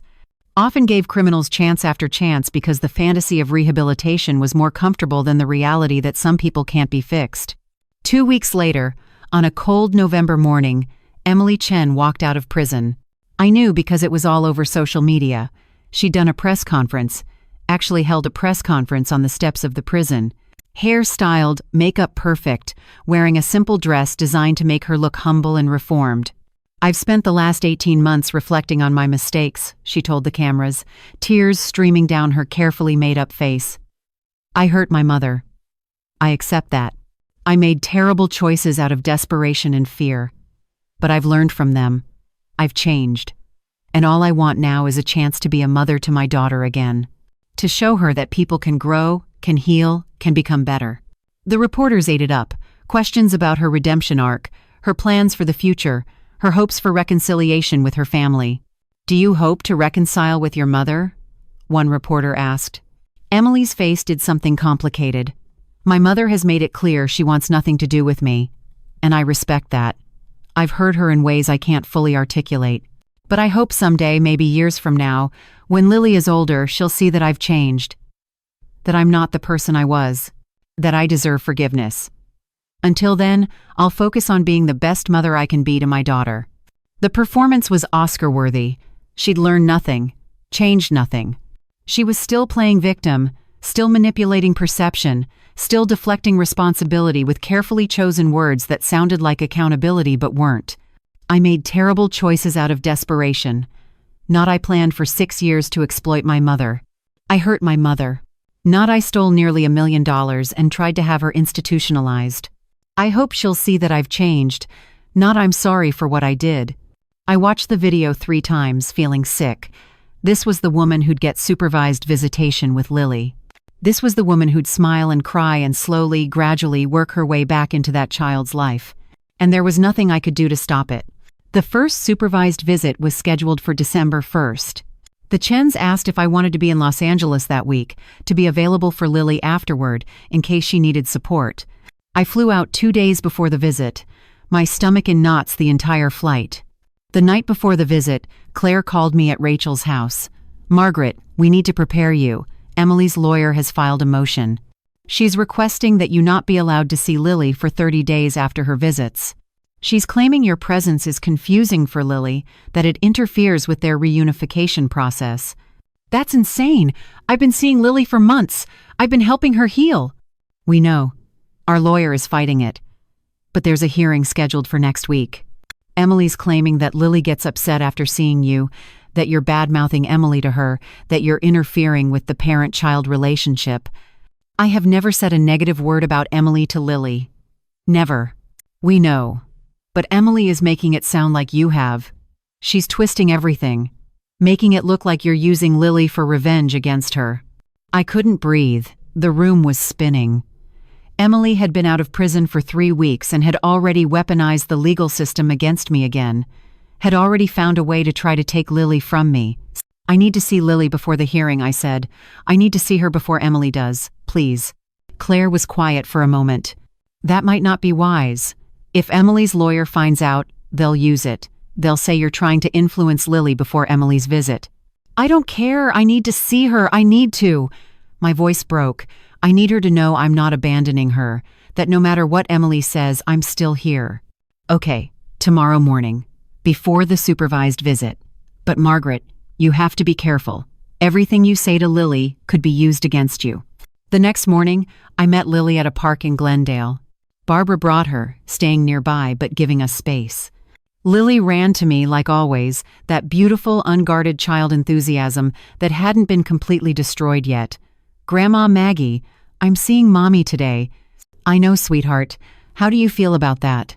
She scrunched up her face, thinking, scared, and excited, and mad, and sad, all at the same time. That makes sense. Those are all normal feelings. Nana Claire says I don't have to hug Mommy if I don't want to. That I can say no. Is that true? Can I say no to Mommy? The question broke my heart. Yes, baby, you can say no. Even to your Mommy. Your body is yours.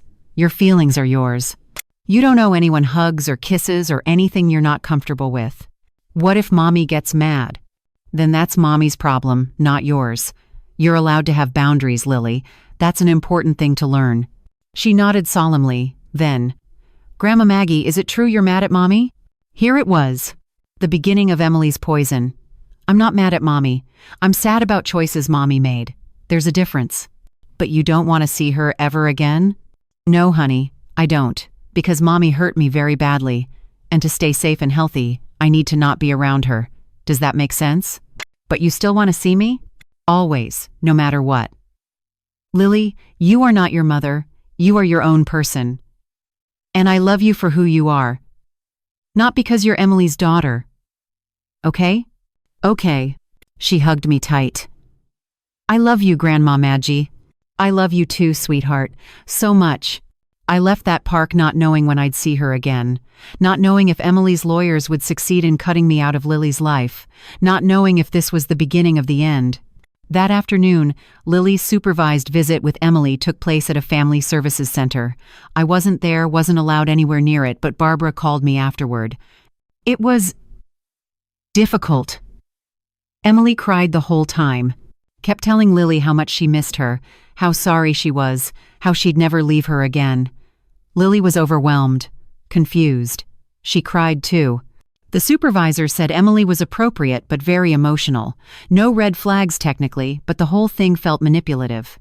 Did Emily ask about me? Yes. She asked Lily if she'd been seeing you. Lily said yes. Emily got quiet, then said something like, "That's nice, honey. Grandma Maggie must be very lonely without us."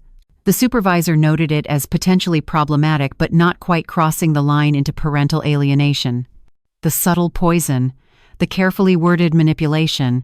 Emily was doing exactly what I'd feared slowly, methodically working to turn Lily against me while staying just barely within the bounds of acceptable behavior.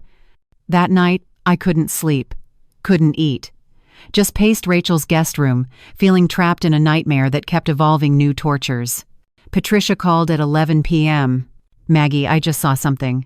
Emily posted on Instagram. You need to see this." She sent me the link, a photo of Emily looking at the camera with tear-stained face and sad smile. The caption, "Today I got to hold my baby girl for the first time in 18 months. Nothing can describe that feeling. I've made mistakes. I've paid for them.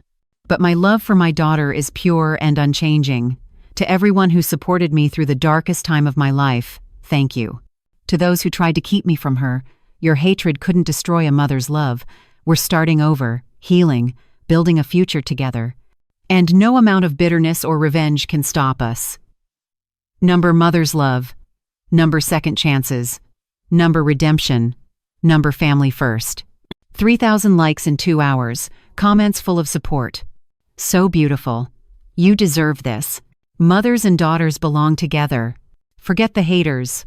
Focus on your blessing. And scattered among them, like poison. Is the grandmother still causing problems? I heard she's trying to keep them apart. Some people can't let go of grudges. Emily was building her narrative again.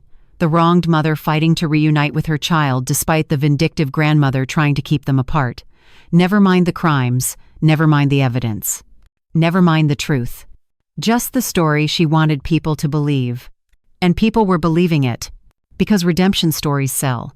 Because people want to believe in change. Because the narrative of the reformed criminal is more appealing than the reality of the unrepentant manipulator. I closed Instagram and threw my phone across the room. Tomorrow was the hearing. Tomorrow, a judge would decide if Emily could restrict my access to Lily. Tomorrow, I'd have to fight for the right to love my granddaughter. Again.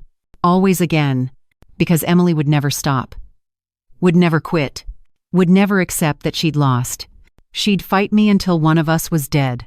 If this part really struck a chord with you, tap that like button to let me know you're with me. Do you see yourself in the character's journey? Drop your thoughts in the comments. I can't wait to hear your take. And I was so tired of fighting, but I'd do it anyway. Because Lily deserved someone who'd fight for her without ulterior motives. Someone who loved her for who she was, not what she could provide. Someone who'd set boundaries and model self-protection. Even if that someone was exhausted and scared and so tired of this battle, I'd fight anyway. Because that's what real love does. It shows up, even when it's hard. Especially when it's hard. And tomorrow, I'd show up again.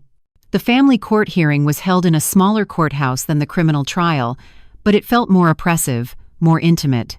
This wasn't about justice in the abstract. This was about a child, a relationship, and whether Emily could weaponize the system one more time to hurt me. Marcus had flown out for this, refusing to let me face it alone. She's not taking Lily from you, he'd said on the phone. Not after everything. We have documentation. We have witnesses. We have truth on our side. But I'd learned that truth didn't always win. The courtroom was small, designed for family matters. Judge Andrea Morrison presided, a woman in her 50s with kind eyes but a reputation for being tough on parental alienation. Emily's lawyer had probably chosen this judge deliberately, thinking her stance would work in their favor. Emily sat at the petitioner's table with her lawyer, Diane Foster, the same attorney who'd defended her in the criminal trial. She dressed carefully, modest blouse, minimal makeup, hair pulled back. The image of a reformed woman, a devoted mother, someone who'd learned from her mistakes. When our eyes met across the courtroom, she smiled. Actually smiled. A small, sad smile meant to convey forgiveness, maturity, growth. It made my skin crawl. Judge Morrison reviewed the motions in front of her. Miss Foster, you filed on behalf of your client requesting that Margaret Sullivan be prohibited from contact with the minor child, Lily Chen, for 30 days following each of Miss Chen's supervised visits. On what grounds? Diane Foster stood, her voice measured and reasonable. Your Honor, my client has been reuniting with her daughter after a painful separation. These reunifications are progressing well. The court supervisor's reports confirm that Miss Chen is appropriate, loving, and focused on Lily's well-being. However, we've learned that Mrs. Sullivan has been maintaining regular contact with Lily, and we believe this contact is interfering with the mother-child reunification process. In what way? Lily is confused, Your Honor. She has one maternal figure, her biological mother, who she's being told made mistakes, and she has another maternal figure, her grandmother, who visits regularly but has completely cut off Lily's mother. This creates a loyalty conflict for a 6-year-old child. She doesn't understand why Grandma Maggie can visit but Mommy can't come home. She doesn't understand why these two people who both claim to love her can't be in the same room. Judge Morrison looked at me. Mrs. Sullivan, how do you respond? Marcus stood. Your Honor, if I may. Mrs. Sullivan has been visiting Lily for 8 months, with the full support and supervision of Lily's legal guardians, Robert and Claire Chen. These visits have been therapeutic for Lily. Her therapist, Dr. Rebecca Sandoval, who we have here to testify, will confirm that Mrs. Sullivan's presence has been overwhelmingly positive in Lily's life. Then why is Miss Chen requesting this restriction? Because, Your Honor, Miss Chen wants to control the narrative. She wants to be the only voice in Lily's life. And she's using the court system to eliminate anyone who might tell Lily the truth about why her mother was in prison. Diane Foster's expression hardened. Your Honor, that's inflammatory and unfair. My client simply wants what's best for her daughter. Having the grandmother who prosecuted the mother visiting the child creates confusion and divided loyalties. We're asking for a temporary cooling-off period 30 days after each visit to allow the mother-daughter bond to strengthen without interference. Mrs. Sullivan visits from Boston every 6 weeks, Marcus countered. If she's prohibited from seeing Lily for 30 days after each of Miss Sullivan visits from Boston, all abonnees every 6 weeks. Chen's monthly visits, that eliminates most of Mrs. Sullivan's visitation time. This isn't about Lily's well-being. This is about punishing Mrs. Sullivan for defending herself against Miss Chen's crimes. Judge Morrison held up her hand. I'd like to hear from the therapist. Dr. Sandoval? Dr. Rebecca Sandoval was a woman in her 40s, calm and professional. She took the stand and was sworn in. Dr. Sandoval, you've been treating Lily Chen for approximately 10 months. Is that correct? Yes, Your Honor. Since January, when she was placed with her grandparents following her parents' incarceration. And in your professional opinion, how has Margaret Sullivan's involvement affected Lily? Very positively. Lily was traumatized by the sudden loss of both parents. She blamed herself, as children often do. Mrs. Sullivan's visits gave her a stable, consistent relationship with an adult who wasn't part of the immediate crisis. Someone who loved her unconditionally but also maintained appropriate boundaries. Has Mrs. Sullivan spoken negatively about Emily Chen to Lily? Not according to Lily or the Chens. In fact, Mrs. Sullivan has been remarkably appropriate. She's told Lily that Emily made choices that had consequences, but she's never called Emily names or told Lily she shouldn't love her mother. If anything, Mrs. Sullivan has encouraged Lily to process her complicated feelings about Emily rather than suppressing them. And how has Lily responded to Emily Chen's supervised visits? Dr. Sandoval hesitated. Lily is conflicted. She loves her mother, that bond doesn't disappear, but she's also afraid of her, afraid of being disappointed again, afraid of being used as a pawn. In our last session, Lily said something that concerned me. She said her mother told her that Grandma Maggie is trying to keep us apart because she hates Mommy. That's a form of parental alienation, Your Honor. Emily is trying to position herself as the victim and Mrs. Sullivan as the villain in Lily's mind. Diane Foster stood quickly. Objection, Your Honor. That's hearsay from a 6-year-old. We have no recording of Miss Chen saying such a thing, but we have the child's report to her therapist, which is admissible, Judge Morrison said dryly. Continue, Dr. Sandoval. Your Honor, in my professional opinion, prohibiting Mrs. Sullivan's visits would harm Lily. It would teach her that showing boundaries means losing relationships. That protecting yourself results in punishment. Those are exactly the wrong lessons for a child who's already been exposed to manipulation and exploitation. Thank you, Doctor. Diane Foster's cross-examination tried to shake Dr. Sandoval's testimony, but the therapist held firm. Years of experience testifying in family court had made her unshakable. Then Foster called Emily to the stand. I watched my daughter walk to the witness box, hand raised to swear to tell the truth. The irony was not lost on me. Miss Chen, can you explain why you believe your mother's contact with Lily is harmful?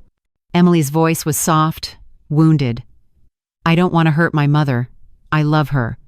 But, Your Honor, she's made it clear she wants nothing to do with me. She won't return my letters, won't accept my calls, won't even consider the possibility that I've changed. And I understand I hurt her terribly. But Lily shouldn't be caught in the middle of that. How is Lily caught in the middle? Because my mother visits her regularly but tells her we can never be a family again. She's teaching Lily that forgiveness is impossible, that mistakes are unforgivable, that I'm not worth loving. And Lily comes back from those visits confused and conflicted. The supervisor at our last visit noted that Lily seemed distant and guarded with me, That's because my mother has been poisoning her against me." The accusation hung in the air. I felt Marcus tense beside me. "Your Honor, that's completely false," Marcus started, but Judge Morrison silenced him. "You'll have your chance to cross-examine, Mr. Rodriguez." And Marcus did. His cross-examination was surgical. "Miss Chen, you testified that you love your mother. Is that correct?" "Yes. And yet you stole $939,000 from her over 4 years. Is that how you show love?" "I made mistakes. You planned for 6 years to exploit her. We have your notebook, your handwriting, Phase 3, secure conservatorship or inheritance. Is that love?" Emily's mask slipped slightly. "I was young. I was scared. I didn't know how else to." "You were 33 years old when you were arrested. That's not young. That's an adult who made calculated choices. And now you're asking this court to restrict your mother's access to Lily because you claim she's interfering with your reunification. But isn't the truth that you simply want to control the narrative? That you want Lily to only hear your version of events?" "No. I want what's best for my daughter." "What's best for your daughter?" "You wrote letters to her from prison telling her that her grandmother was evil." The Chens intercepted 3 such letters. "Do you deny writing them?" Emily's face flushed. "I was emotional. I was in prison. You were manipulating a 5-year-old child, trying to turn her against the grandmother who'd been helping her heal. Is that what's best for Lily?" "I made mistakes." "Yes, you did, many mistakes. Repeated, calculated mistakes. And now you want this court to reward those mistakes by restricting your mother's access to the one good relationship that survived your crimes. No further questions." Emily left the stand in tears, but they didn't move me anymore. I'd seen those tears too many times, knew them for the performance they were. Then the unexpected happened. The court guardian ad litem, an attorney appointed to represent Lily's interests, requested that Lily be allowed to speak to the judge privately. In chambers, not in open court, as was appropriate for a child her age. "Your Honor," the guardian said, "Lily has expressed to me that she has feelings about this situation. She's asked if she can tell you what she wants. I believe the court should hear her voice." Judge Morrison agreed. "We'll take a 30-minute recess. I'll meet with Lily in chambers with the guardian present. All attorneys will wait here." Those 30 minutes felt like 30 hours. What would Lily say? Had Emily gotten to her? Had the visits and the manipulation worked? When Judge Morrison returned, her expression was grave. "I've spoken with Lily. She's a remarkably articulate child." The judge looked directly at Emily. "Miss Chen, your daughter loves you. She wants to see you. But she's also afraid of you. She's afraid that if she disagrees with you, you'll be angry. She's afraid that loving Grandma Maggie means betraying you. That's a burden no 6-year-old should carry." Emily started to protest, but the judge silenced her with a look. "Lily also told me something interesting. She said that Grandma Maggie told her she's allowed to say no, that her body is hers, that her feelings are hers, that she doesn't owe anyone hugs or affection she doesn't want to give. Miss Chen, do you teach your daughter those things?" Emily fumbled for words. Of course I want her to be empowered, but you've also told her that refusing to hug you would hurt your feelings. That pulling away means she doesn't love you. The visit supervisor's notes confirm this. That's manipulation, Miss Chen. That's teaching your daughter that her bodily autonomy matters less than your emotional needs." The judge turned to me. "Mrs. Sullivan, Lily wanted me to tell you something. She said, 'Tell Grandma Maggie I don't want her to go away. She makes me feel safe.'" Those were her exact words. I started crying, couldn't help it. Patricia, sitting behind me, squeezed my shoulder. Judge Morrison looked at the paperwork in front of her. "Here's my ruling. The motion to restrict Margaret Sullivan's visitation is denied. Mrs. Sullivan will continue her current schedule of visits every 6 weeks, coordinated with the Chens. However, I'm adding a provision. Neither Emily Chen nor Margaret Sullivan will speak negatively about the other in Lily's presence. Both will focus on their own relationship with Lily rather than discussing their relationship with each other. Violation of this provision will result in restricted visitation for whichever party violates it." She looked sternly at Emily. "Miss Chen, you are not the victim here. You are the person who committed crimes and lost custody as a result." Your path back to your daughter, if there is one, goes through accountability, not manipulation. Stop trying to turn Lily against her grandmother. Stop playing the martyr. Start actually doing the work of change instead of just performing it. The gavel came down. Emily's face contorted with rage. For just a moment, the mask fell completely, and I saw pure hatred in her eyes. Then she recovered, the wounded mother expression sliding back into place.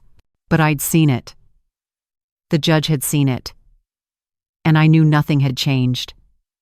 Emily was exactly who she'd always been, just better at hiding it. After the hearing, Claire pulled me aside in the hallway. "Margaret, there's something you should know. Emily's parole officer contacted us. Emily is required to find employment and housing within 60 days, or she violates parole. She's been staying with a friend from prison, but it's temporary. She's broke. Can't get a job with her record, and she's starting to get desperate." "What does that mean?" "It means she might reach out to you, might try to contact you despite the restraining order. She's in a corner, Margaret, and cornered animals are dangerous. I'll be careful." But as I left that courthouse, I couldn't shake the feeling that this wasn't over, that Emily would never let it be over, that we'd be locked in this battle forever, or until one of us couldn't fight anymore. And I didn't know how much more fight I had left. But for today, I'd won. Lily's voice had been heard, and she'd chosen safety, chosen boundaries, chosen the grandmother who'd taught her she was allowed to say no. That was something. Maybe not everything, but something worth fighting for, even when the fight seemed endless, even when the enemy wore your daughter's face, even when victory felt more like survival than triumph. I'd survived another day, and tomorrow I'd do it again. Because that's what Lily deserved. Someone who wouldn't give up, even when giving up would be so much easier, even when the weight of this war felt unbearable. I'd carry it. For her. Always for her. 5 years have passed since that courthouse hearing. 5 years of rebuilding, healing, and learning what it means to truly live instead of merely survive. I'm 73 now, and I barely recognize the woman I was at 68. That woman who sat alone on her birthday, who'd given away nearly $1 million, who'd been so desperate for love that she confused it with servitude. She feels like a stranger to me now. Emily violated her parole 8 months after her release. She'd contacted me through a fake social media account, sending messages that escalated from pleading to threatening. Her parole officer revoked her release, and she went back to prison to serve the remainder of her original sentence. She won't be eligible for parole again until Lily is 12 years old. Part of me felt relief when I heard. The other part felt profound sadness, not for Emily, but for the fantasy I'd finally, completely let go of.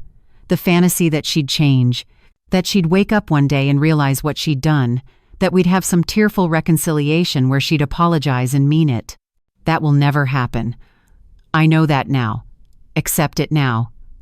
And in that acceptance, I've found something unexpected. Peace. Lily visits me in Boston now. The Chens bring her twice a year summer vacation and winter break.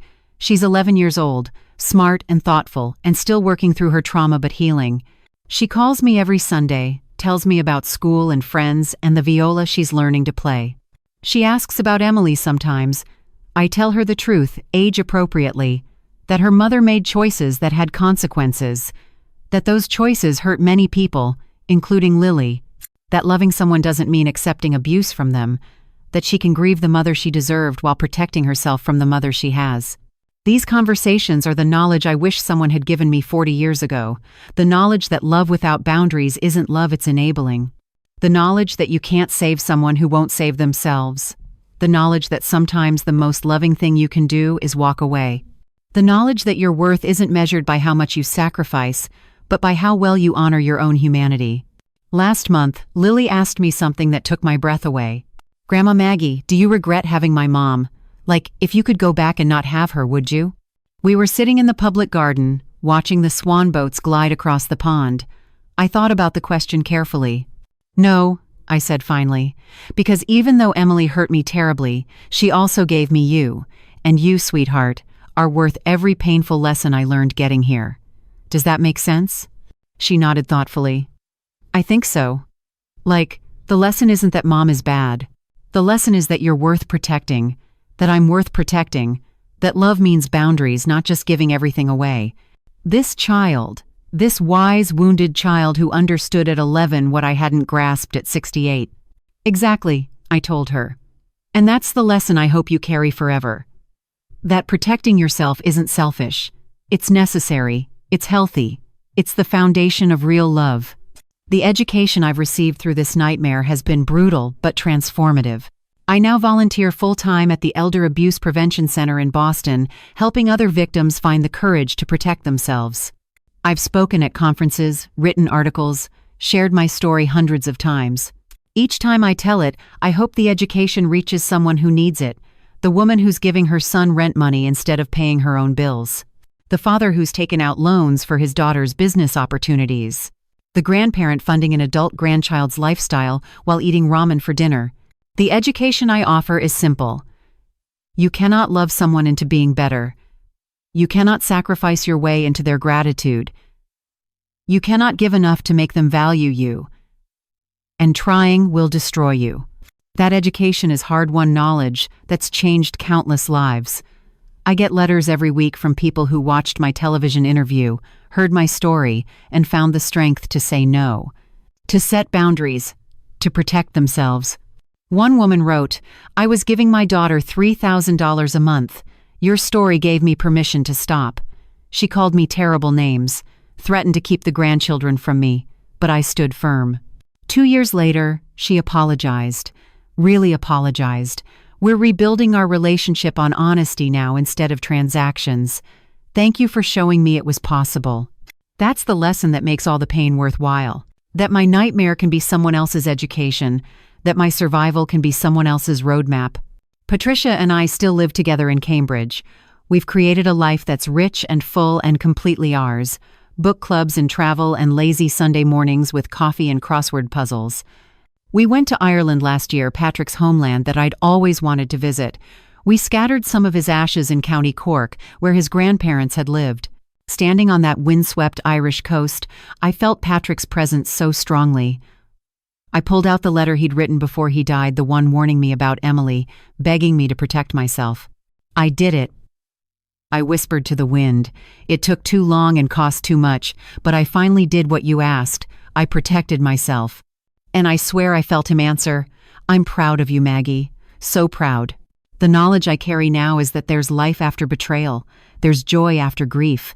There's family after your birth family fails, you chosen family, built on mutual respect and genuine love. Ruth Goldstein, who first reached out to me after seeing that Facebook post, has become one of my dearest friends. Dolores visits every year, bringing tamales and stories and reminding me that angels sometimes look like neighbors. The elder abuse survivors I work with have formed a tight-knit community of people who understand the unique pain of being exploited by those who should love you most. This is my family now, imperfect, complicated, but real. Last week, on my 73rd birthday, Patricia threw me a surprise party. 20 people crowded into our small apartment, friends from the Advocacy Center, Patricia's book club, Ruth and her family, even Marcus, who flew in from LA. It was nothing like that lonely birthday 5 years ago when I sat alone with a cake nobody ate. This birthday was loud and chaotic and full of laughter. Full of people who loved me for who I am, not what I could give them. At one point, Patricia made a toast. To Maggie, who taught us all that it's never too late to save yourself. That courage sometimes looks like saying no. That the strongest thing you can do is choose yourself. Everyone raised their glasses. And I realized, this is what I'd been searching for all along.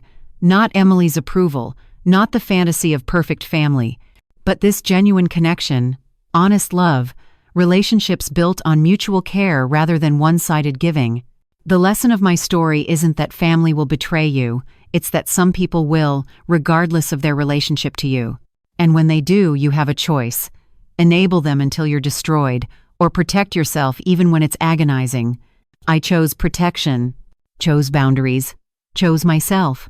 And yes, I lost Emily, lost the grandmother relationship I'd imagined with Lily, lost the fantasy of growing old surrounded by grateful children and grandchildren.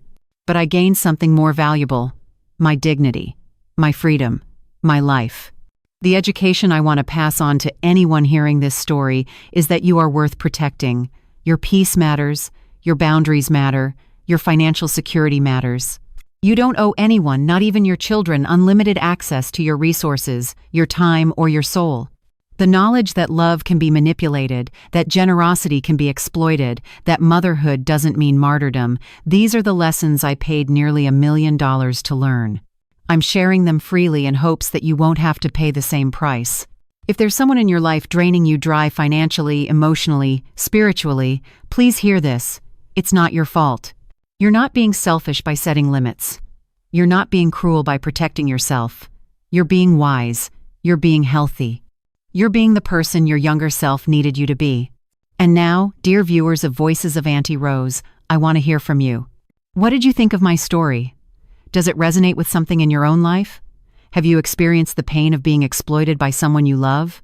Or perhaps you've been the one taking advantage and this story opened your eyes? Please, share your thoughts in the comments below.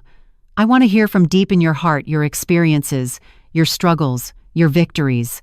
Your story matters. Your voice matters. And sharing it might be the education someone else desperately needs. If this story touched you, please subscribe to the Voices of Auntie Rose channel. Hit that subscribe button, give us a thumbs up, and share this video with anyone who might need to hear it. We share powerful, real-life stories every single day. Stories that offer knowledge, lessons, and education about the human experience in all its complexity. Your subscription helps us reach more people who need these messages. It helps us build a community of people supporting each other through life's most difficult challenges. Comment below and tell me, what lesson from my story resonated most with you? Have you ever had to choose between family loyalty and self-preservation? How did you handle it? What knowledge do you wish someone had given you earlier in life? I read every comment. Your stories matter to me. Your education of others through sharing your truth matters to this community. This journey from exploitation to empowerment, from doormat to warrior, from lost to found, this is the education I never expected to receive. But it's the knowledge I'm most grateful for, because it taught me that I'm worth fighting for, that my life belongs to me, that it's never too late to start over. If you're in a situation like I was, giving until there's nothing left, loving someone who's using you, afraid to say no because you might lose them, please know this. You're already losing yourself. And that's a far greater loss. Choose you, protect you, love you enough to set boundaries. That's my final lesson. The knowledge I hope you carry forward. The education that changed everything. To everyone watching this video today, I wish you vibrant health, joyful daily living, and peaceful hearts. May you find the courage to protect yourself. May you discover that you're worth so much more than you've been settling for. May you learn, as I did, that the life you save might be your own. Thank you for listening to my story. Thank you for being part of the Voices of Auntie Rose community. Don't forget to subscribe, like, and share if this video spoke to you. Until next time, take care of yourselves. Goodbye, and I'll see you in the next video. May your journey lead you home to yourself.